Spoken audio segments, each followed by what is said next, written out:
रंजानायखौथ' माबेबा मोनसे रंजानायजों रुजुजाखाया। दा गुबै खोथाया जादों जोंनि समाजाव देग्लायनि बैसागु फालिनाया बर' समाजावहाय आंनि नोजोराव आं दा 50 बोसोरनिख्रुइबो बांसिन जाबाय बैसोआ। आंनि मोनदांनायाव देग्लायनि बैसागुआ बयनिख्रुइबो साबसिन हामसिन जादों।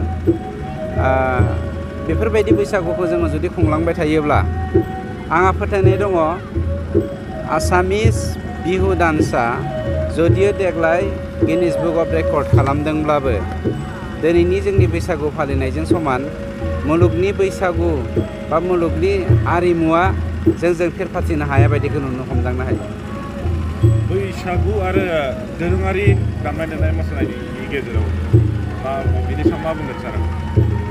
जोंनि गेजेरावहाय मोनसे मिसकनसेपसन होदों मानसिफ्रा।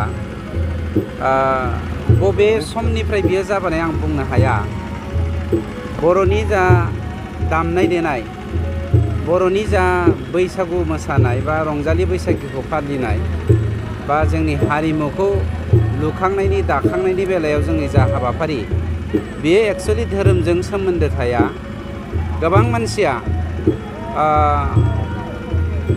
ओरैनो बुंनो हामा। एक्सुवेलि जों राजखान्थिगिरिफ्रा बुङोब्ला एसे उसुबिदा जायो। जेरै ख्रिस्टियान धोरोमाव बिदिनो बेनिफ्राय माखासे धोरोम दंबावो। ख्रिस्टियाननि अनगायैबो आं मुं खारिला। माखासे धोरोमफ्राव दिनै बर'नि जा रिंगु दामसा, बे रिंगु दामसाखौ धोरोमनि रिंगु दामसा होननानै बुंनो नागिरो। जुदि बर'नि रिंगु दामसाया धोरोमनि रिंगु दामसाब्ला बै गोदान मुगानि जेसेबां माने रिंगु दामसा ओंखारदों बे रिंगु दामसाया मा, बेखौ जोंनाव मोनसे कुइसन फैयो। ओंखायनो माहारिनि जिखुनु रिंगु दामसायानो धोरोमनि रिंगु दामसा जानो हाया। बे माहारियारि रिंगु दामसा, बे माहारिनि मोनसे नेरसोन, जायखौ लानानै जोङो हारि हिसाबै दुबगांनो हायो। गतिके हारिमु आरो रिंगु दामसानि गेजेराव जेबो फारागथि गैया। मानोना सान्थौगिरिफ्रा बुङो रावा जोनोम जादों मिथिंगानि जा सोदोब, बे सोदोबखौ खोनानानै, आरो बेफोरबायदिनो देंखोआबो जोनोम जादों मिथिंगानि सोदोबफोरजों सोमोन्दो थानानै। गतिके बे सोदोबखौ लानानैनो रिंगु दामसानिबो जोनोम, बे सोदोबखौ लानानैनो दिनै हारिमुनिबो जोनोम। बेवहाय खुनु डिफारेन्स गैया। जिथिदुवार दख'रा दुलाराय बर' फरायसा आफाद खुंनाय 6थि रंजालि बैसागु फोरबो फालिथाय, दा बेवहाय समायनायै खालामफैसिननाय मिडिया पार्सन बिथांमोननिसिम गिबियावनो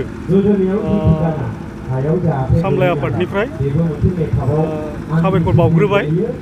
दा जों बेखौनो बुंनो सानदों जे दिनैनि जेनिखि जिथिदुवार दख'रा दुलाराय बर' फरायसा आफादा 6थि रंजालि बैसागु फोरबो फालिथायखौ बेबायदिनो टेन्डुवार आनसलिक कमिटिया इउनिट वाइसै लाबोबाय थायो।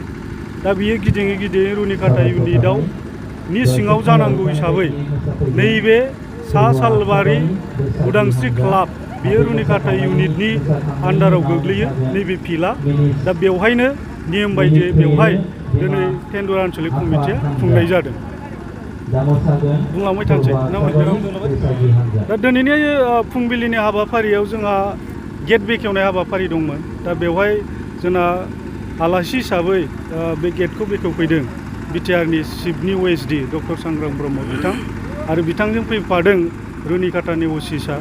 दा बिथांमोनाबो दिनैनि नैबे हाबाफारियाव जेनोखि गेट बेखेवफैबाय, बिथांमोननिसिम जोङो बानजाय आफादनि जानानै रोजा रोजा साबायखर। आरो बेलासिनि जेनोखि बुब्लि, बेवहाय सेन्ट्रेल एबसुनि मानगोनां जोंना सेन्ट्रेलनि सेक्रेटारि कनिन्द्र बसुमतारी सारा फैनांगौमोन। दा बिनि एगेन्स्टआव सेन्ट्रेल लिडार सासे थिनहरनानै जेनोखि मोसानायनि जेनोखि दरजा बेखेवनाय, बेखौ बिथाङा बेखेवनानै थांबाय। आरो बे हाबाफारियावनो जोंनि 14 नं चिरांदुवार UPPLनि मानगोनां EM रन्जित बसुमतारी सार, बिथाङाबो फैनानै दिनैनि नैबे बैसागु फोरबो फालिथाय बेखौ जोबोरैनो गाजा गोमजा खालामलांबाय। आरो बिथांमोन बायदि फैनायाव जोंनि बानजाय आफादा जोबोद गोजोननाय मोनदों। लोगोसेयैनो बे ओनसोलनि 14 चिरांदुवार ब्लकनिनो जोंहा ब्लकनि मानगोनां आफादगिरि बिरदाव मुसाहारि बिथाङाबो नुजाफैदों।